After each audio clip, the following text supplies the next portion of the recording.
गांधी राष्ट्रीय मुक्त विश्वविद्यालय प्रस्तुत करता है विज्ञान एवं प्रौद्योगिकी में आधार पाठ्यक्रम के अंतर्गत एक कार्यक्रम।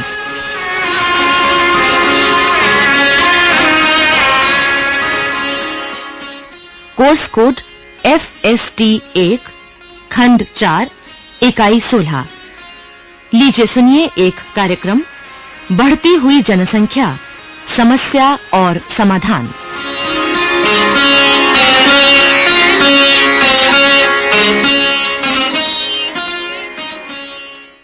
क्या आप जानते हैं, दुनिया में चीन के बाद भारत की आबादी सबसे ज्यादा है। आजादी के समय हम केवल 34 करोड़ थे, जबकि 1988 में हमारी जनसंख्या 80 करोड़ से अधिक हो गई है। यानी आजादी के बाद जनसंख्या के हिसाब से हम एक और भारत अपने में जोड़ चुके हैं और हर साल एक ऑस्ट्रेलिया हमारी आबादी में जुड़ता जा रहा है। आबादी में इतनी तेजी से हो रही वृद्धि गहरी चिंता का विषय है। इतनी बड़ी संख्या में लोगों की आवश्यकताओं की पूर्ति कर पाना बड़ा कठिन काम है। और लोगों को सिर्फ खाना ही तो नहीं चाहिए, उन्हें पीने के लिए साफ पानी भी चाहिए, संतुलित आहार चाहिए, स्वास्थ्य सेवाएं चाहिए, मकान, कपड़े, शिक्षा और रोजगार, सभी कुछ तो चाहिए। अब सवाल उठता है कि लगातार बढ़ते जा रहे लोगों के लिए ये सब सुविधाएं कैसे जुटाई जाएं? जनसंख्या के साथ न तो धरती का क्षेत्रफल बढ़ता है और न ही ज्यादा बारिश होती है। कोयला, पेट्रोलियम, खनिज और धातुओं जैसे प्राकृतिक संसाधन भी नहीं बढ़ते, बल्कि ये सब तो सीमित हैं और लोगों की संख्या बढ़ने पर उनकी खपत और बढ़ जाती है। कल्पना कीजिए एक घर की, जिसमें 4 लोग रहते हैं। अब इसी घर में 4 और लोग रहने लगें तो क्या होगा? शुरू में जो भी साधन 4 लोगों के बीच बंट रहे थे, वो अब 8 लोगों के बीच बंटने लगेंगे। ठीक यही स्थिति आज विश्व की है।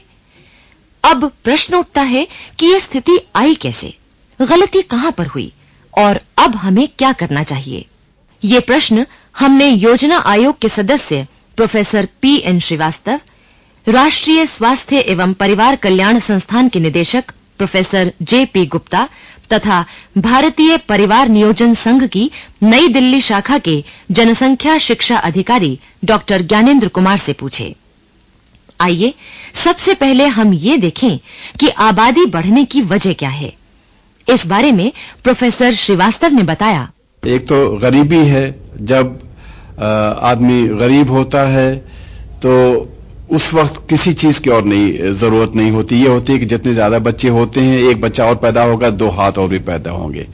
और जैसा कि हमारे देश में है कि जब बच्चे 3 साल के होते हैं, 4 साल के होते हैं, तब से वो काम करना शुरू कर देते हैं। काम इस सिलसिले में कि ठीक है, अगर एक 4 साल का बच्चा है तो अपने एक नए जो भाई हुआ है या बहन हुआ, उसकी देखभाल करना शुरू कर देता है।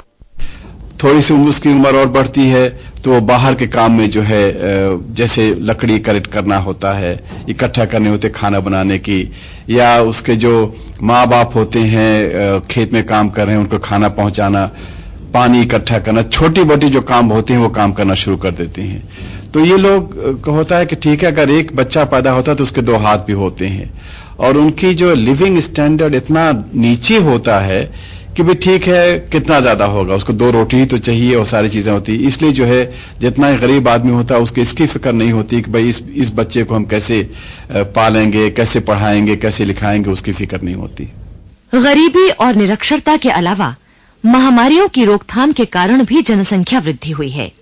प्लेग और चेचक जैसी जानलेवा बीमारियों पर पूरी तरह से काबू पा लिया गया है। इसके अलावा एंटीबायोटिक्स जैसी दवाओं के प्रयोग से मृत्यु दर में कमी आई है और जीवन अवधि बढ़ी है। इस बारे में प्रोफेसर गुप्ता ने बताया, ये आबादी बढ़ने के मुख्य कारण तो ये है कि जो हमारा मौत का रुकना जरा जल्दी गिरा है और बच्चों का पैदा होना इतनी जल्दी कम नहीं हुआ है। ये मुख्य कारण है जिसकी वजह से आबादी हमारी बढ़ रही है।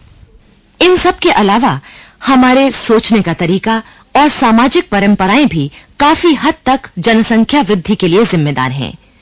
डॉक्टर ज्ञानेंद्र कुमार ने इस बारे में बताया, हमारी संस्कृति और जो सामाजिक संरचना है वो इस प्रकार की है कि जहां अभी गांव में 70% आबादी रहती है, वहां पर रूढ़िवादिता अभी बहुत है।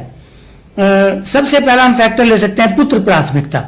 हमने देखा है 2 लड़कियां हो जाएं, 3 हो जाएं, 4 हो जाएं, कितनी भी लड़कियां हो जाएं, चाहे 11 भी क्यों नहीं हो जाएं, गांव में ऐसी मिसाल देखी गई है, वो इसके बावजूद भी ये कोशिश करते हैं कि उनके लड़का होना चाहिए। इसके कारण आबादी बढ़ी है। दूसरी बात यह है कि शादी की आयु, शहरों में तो अभी बदल गई है हमारा थोड़ा सिस्टम, लेकिन गांव में आज भी लड़कियों की जल्दी शादी करने के पक्ष में लोग रहते हैं। उसके भी अनेक सामाजिक कारण है, लेकिन 2 मुख्य कारण जनसंख्या के बढ़ने के ये हैं, एक तो पुत्र प्राथमिकता और एक शादी की आयु।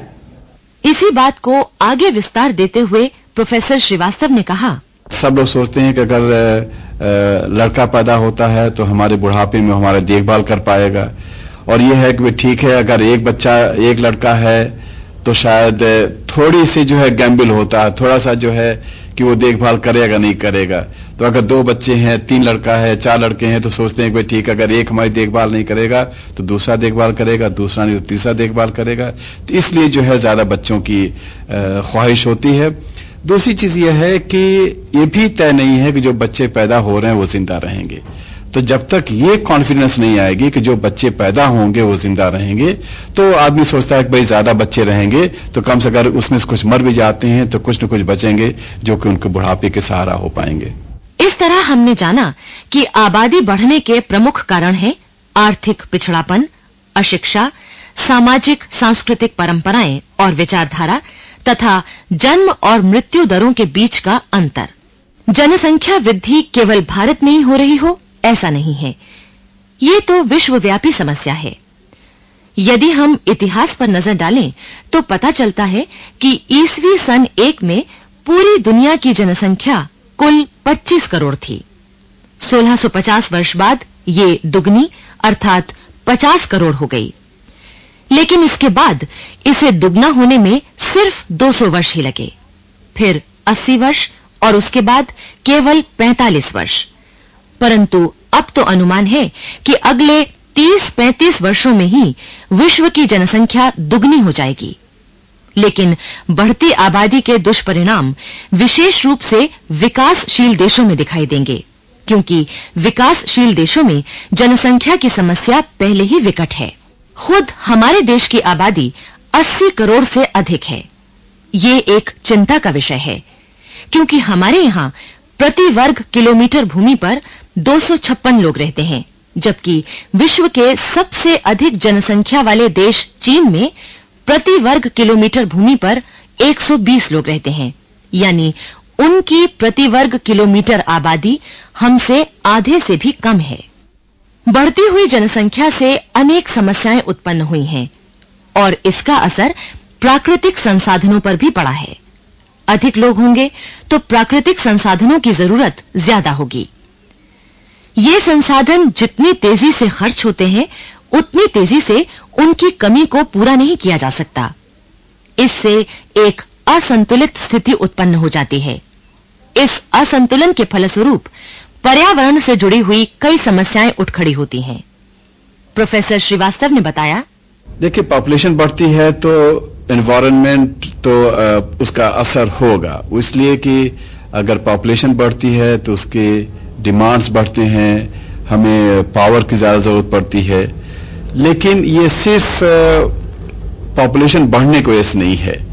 पॉपुलेशन बढ़ने से ज्यादा हमारे ख्याल से जो है कुछ कॉन्ट्रैक्टर्स हैं जिनको ग्रीड है, वो उनकी वजह से पर्यावरण पर ज्यादा असर होता है। अगर जंगलों की में पेड़ों की कटौती हो रही है तो उनकी वजह से ज्यादा हो रही है बनिस्बत गरीब लोगों के। गरीब लोग तो यह है कि जो पेड़ सूख चुका है, जो डालियां नीचे पड़ी उनको ज्यादा इकट्ठा करते हैं। पेड़ काटने में उनका हाथ ज्यादा नहीं है, पेड़ काटने में हाथ दूसरे लोगों का ज्यादा है। आप अंदाजा लगा सकते हैं कि बढ़ती आबादी और उसके कारण पनपी समस्याएं कितनी गंभीर हैं।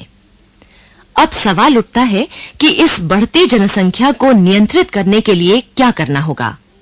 प्रोफेसर श्रीवास्तव, 2 तरह से करना पड़े। एक तो शॉर्ट टर्म होगा जो कि जल्दी से हो सके, उसमें यह है कि आप जितने परिवार हैं उनको आप कन्विंस कीजिए कि भाई ठीक है 2 बच्चे से ज्यादा नहीं होने चाहिए, 3 बच्चे से ज्यादा हो तो उनको स्टरलाइजेशन के लिए होना चाहिए। अगर 3 बच्चे से कम हो तो जैसे स्पेसिंग मेथड्स है या कॉन्ट्रासेप्टिव्स है उनका इस्तेमाल होना चाहिए। तो एक तो ये चीजें चलनी पड़ेंगी। दूसरी चीज ये है कि जो इम्यूनाइजेशन प्रोग्राम हो रहा है जिससे कि जो बच्चे पैदा हो वो बच्चे जिंदा रहें, उसका ध्यान रखना पड़ेगा। और आगे जो है एजुकेशन और वुमेन्स के इकोनॉमिक अपलिफ्टमेंट, उनको ध्यान रखना पड़ेगा। और जब एजुकेशन होगी, उनका इकोनॉमिक अपलिफ्टमेंट होगा, ग्रोथ रेट जो है कम हो जाएगी। जनसंख्या नियंत्रण के बारे में प्रोफेसर गुप्ता का कहना है कि ये तो लाजमी तौर पर चीज है कि हमको आबादी जो है वो कंट्रोल करनी चाहिए, और इसको कंट्रोल करने का मुख्य साधन ये होगा कि हम जो ये रफ्तार है, जिस रफ्तार से बच्चे पैदा हो रहे हैं, उसको किसी तरीके से रोकें। और उसको तरीका रोकने का एक तो होगा वो चीजें जो हम अभी अपनी स्वास्थ्य सेवाओं से या परिवार कल्याण सेवाओं की तरफ से दे रहे हैं, तो उनको हम बेहतर बनाएं और उनको दूर दराज तक जहां जहां भी लोग रहते हैं वहां पहुंचा सकें।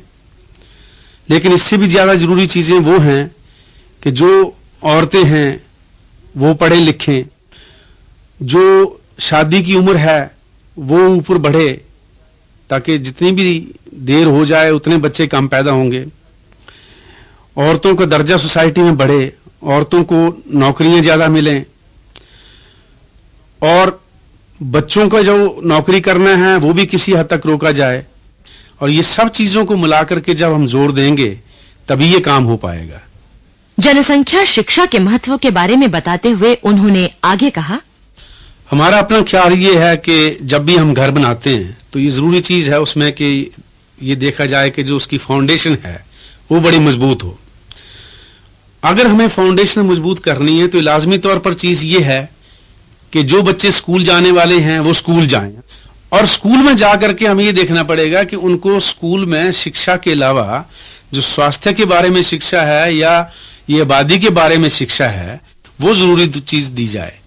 क्योंकि भविष्य में यही बच्चे स्कूल से बाहर निकल करके मां बाप बनेंगे और यही खुद जो चीज है वो फैमिली प्लानिंग में ये अडॉप्ट करेंगे और दूसरों को भी समझाएंगे कि भाई ये चीज करनी चाहिए। इसका मल्टीप्लायर इफेक्ट बहुत होता है, क्योंकि एक आदमी जो है फिर 10-10 आदमियों को, 5-5 आदमियों को, 4-4 आदमियों को बता पाएगा और इसका इफेक्ट जो है बहुत लार्ज स्केल के ऊपर होगा। हम देखते हैं कि साक्षरता का जनसंख्या से सीधा संबंध है। केरल का ही उदाहरण लीजिए। 1978 की सैंपल रजिस्ट्रेशन स्कीम के सर्वेक्षण से स्पष्ट होता है कि केरल में जन्म दर भारत भर में सबसे कम है। भारत की औसत जन्म दर 1000 व्यक्तियों पर 33 है, तो केरल में जन्म दर मात्र 25 है। हैरानी की बात तो यह है कि 1940 से 1950 के बीच केरल में जन्म दर भारत की औसत जन्म दर से अधिक थी। इस आश्चर्यजनक परिवर्तन के लिए बहुत से आर्थिक सामाजिक कारण जिम्मेदार हैं। लड़कियों की बड़ी उम्र में शादी, महिलाओं की साक्षरता दर में वृद्धि, शिशु मृत्यु दर में कमी, परिवार नियोजन उपायों का बढ़ता प्रयोग, आर्थिक साधनों का समान वितरण और बेहतर स्वास्थ्य सेवाएं, ये सभी जन्म दर में कमी का कारण हैं। डॉक्टर ज्ञानेंद्र कुमार का कहना है कि समाज को बदलने के लिए साक्षरता लानी होगी, साक्षरता के साथ साथ सामाजिक संरचना को बदल के और उनको जागरूक करना होगा कि हमको छोटा परिवार रखना चाहिए। इससे सरकार को नहीं, इससे और लोगों को नहीं, बल्कि व्यक्तिगत रूप से हमको फायदा है। डॉक्टर श्रीवास्तव का भी विचार है कि जन्म दर कम करने में महिलाओं की साक्षरता बहुत महत्वपूर्ण भूमिका निभाती है। फीमेल लिटरेसी का देखें, अगर अपने देश में भी देखिए तो जो प्रांत ऐसे हैं जिनमें कि विमेन की लिटरेसी ज्यादा है उनमें ग्रोथ रेट कम है, बर्थ रेट भी कम है। जैसे केरला है, तमिलनाडु है, और कुछ प्रांत ऐसे हैं जैसे पंजाब है, हरियाणा है, जहां पर कि आमदनी ज्यादा है लेकिन फिर भी वहां पर क्रूड बर्थ रेट और ग्रोथ रेट जो है ज्यादा है। तो जहां ये हुआ कि अगर एजुकेशन हुई और थोड़ी सी उनकी इकोनॉमिक कंडीशन बढ़ी तो जो एवरेज एज होती है मैरिज की वो बढ़ जाएगी। जनसंख्या नियंत्रण के लिए शिक्षा का प्रसार बहुत जरूरी है, खासकर महिलाओं की शिक्षा का। जब महिलाएं पढ़ लिख जाती हैं तो शादी की औसत उम्र बढ़ती है और संतति निरोधक उपायों की मांग भी बढ़ती है, जिसके परिणाम स्वरूप जन्म दर कम होने लगती है। यदि हम कंधे से कंधा मिलाकर भविष्य के प्रति सचेत रहते हुए जनसंख्या नियंत्रण की दिशा में कदम बढ़ाएं तो अपेक्षित परिणाम प्राप्त करना मुश्किल नहीं है। हालांकि ये समस्या अत्यंत गंभीर है, पर व्यापक जागरूकता, कारगर उपायों और मजबूत इरादों के साथ मिलजुल कर काम किया जाए तो सब कुछ हासिल किया जा सकता है।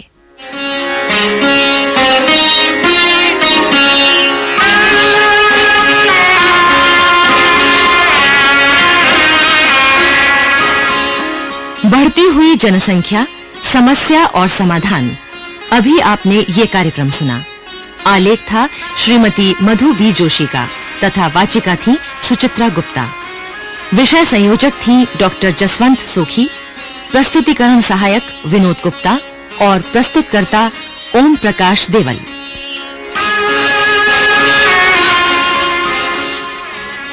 ये कार्यक्रम इंदिरा गांधी राष्ट्रीय मुक्त विश्वविद्यालय के संचार प्रभाग द्वारा प्रस्तुत किया गया।